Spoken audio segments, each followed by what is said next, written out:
Welcome to Salt and Light Canning. I'm Jessica and this is my kitchen. Today we are making chicken, bone-in chicken in jars. Now the intent for this is to be like a baked chicken meal for my family. So what I'm going to do first is make my seasoning blend to coat the chicken. So I'm using canning salt. And I have like a lot of chicken, so it's probably going to be a lot of seasoning. And you don't have to season it all. You could just do just chicken. Okay? This is granulated garlic. Just a no salt seasoning mix. Pepper. And I'm going to say this wrong, but herbs de Provence. Provence. Smoked paprika. Onion powder. Turmeric. Alright, we're just going to give this a good mix. And you can add any kind of seasonings you want, or you can add no seasonings at all. All depends on your own preference. My daughter Hannah is making dinner in the background, so if you see her moving around, that's what she's doing. She's taking care of Mom and Dad tonight so that I can get this canning video done for you. So thank you to my wonderful daughter for taking such good care of me. She's a little shy. So we get our seasonings all mixed up and see if it looks about right for our personal taste. Almost there. Adjust it as you think you need it now before you put it in the jar. Typically, I do not can meat in quart jars, and that's just because for me it seems wasteful. You know, like if you open a jar of chicken and you don't need like 2 pounds of chicken, then you probably don't want to use a quart jar. However, since I'm doing bone-in chicken and my intent is for like a family meal in the evening after work, today I'm canning my chicken in wide mouth quart jars. It's just easier to get the chicken out if it's a wide mouth jar, and this is enough for us as a family. So my chicken is all washed and ready to go. So I'm just going to start filling my jars with seasoned chicken. So just take our chicken and we're going to roll it in our seasoning and get it nicely coated. And then put it in my jar. It doesn't have to be perfect because we will be filling it with broth, but initially I just want to get some seasoning on my chicken. I'm going to just kind of arrange things in the jar.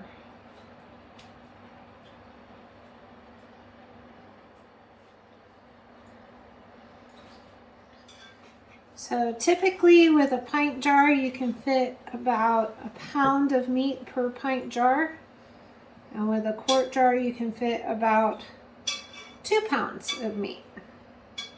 But we'll see what we get. I don't know.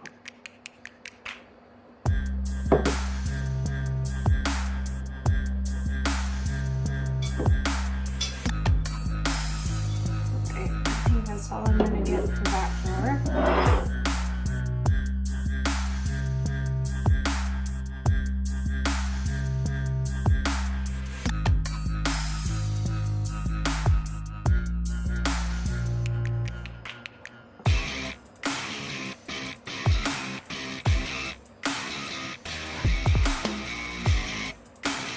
Alright, now that I've made a big old mess, I'm going to get cleaned up and we'll do something else.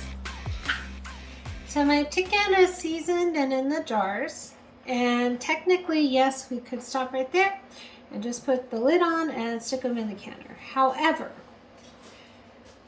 personally, I don't like canned meat if I don't add a little broth. Yes, this chicken will create some of its own broth, but it won't be enough to cover it. And so it won't be enough to keep it from discoloring, which is perfectly fine. I just won't eat it. So I just have some chicken broth here. I didn't warm it up. This is just the pot that I used to put it in so I could scoop it out of. I just have some chicken broth that I made, and I'm gonna put that in the jars with my chicken.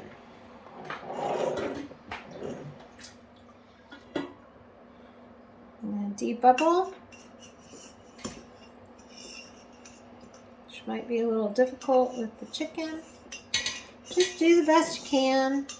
Then I have some paper towel, and I lost my vinegar. There's my vinegar. Now wipe the rims really, really well because I've got all of that seasoning, and I just don't want anything to interfere with my seal.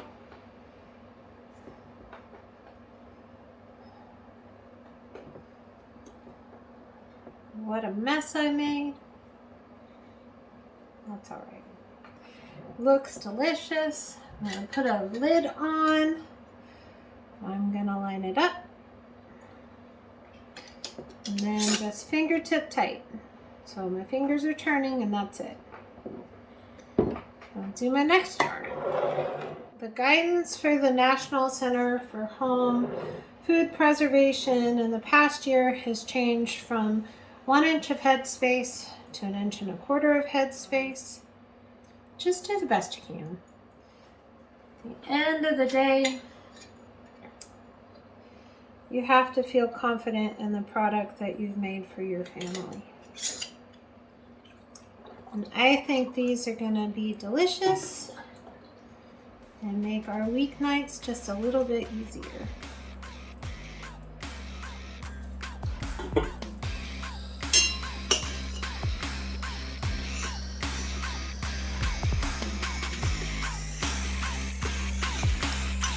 I'm just going to keep filling jars. I'll be back. I'm going to put them in the can.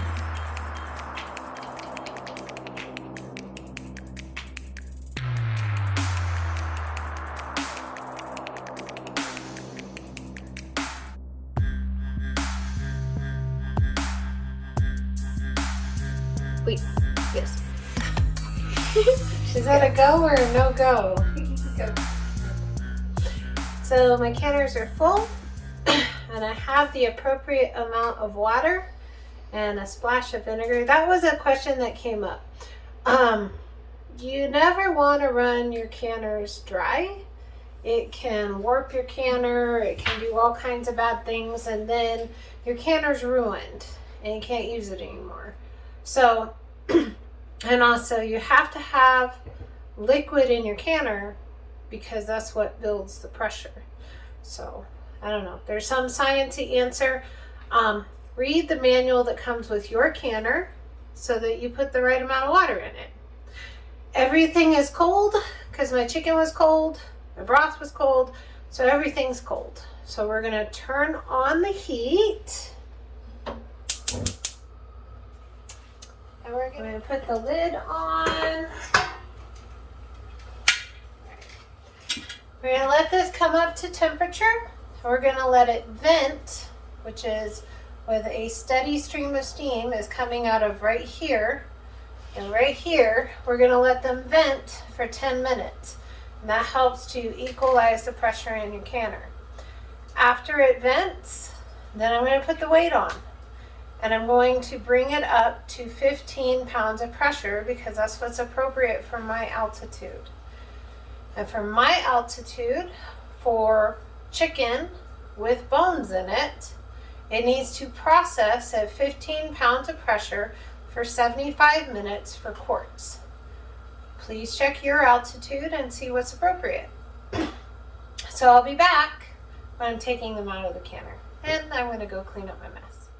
So our timer went off and turned everything off and let everything come down from pressure on its own.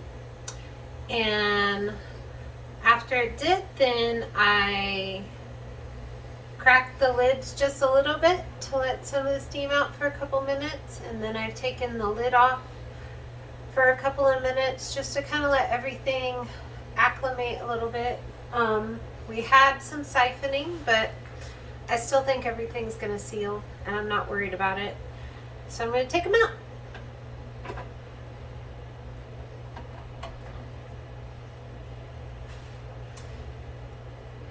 No matter what you do, I never think that meat looks very pretty in the jar. But I'm thankful for it, and I think these are going to be just delicious. Hannah already has plans for dinner on Tuesday with one. So it's going to be great. And it's just a blessing to have things ready to go on your shelf. I highly recommend practice canning meat. It is a wonderful way to be able to store meat. You don't have to worry about the freezer. You don't have to worry about the electricity. And you can have meals ready to go and on your table in the matter of minutes if you have your ingredients or your meat already canned. Anyway, hope this blessed you. Hope it encouraged you. Don't be afraid to try. We'll see you in the next video.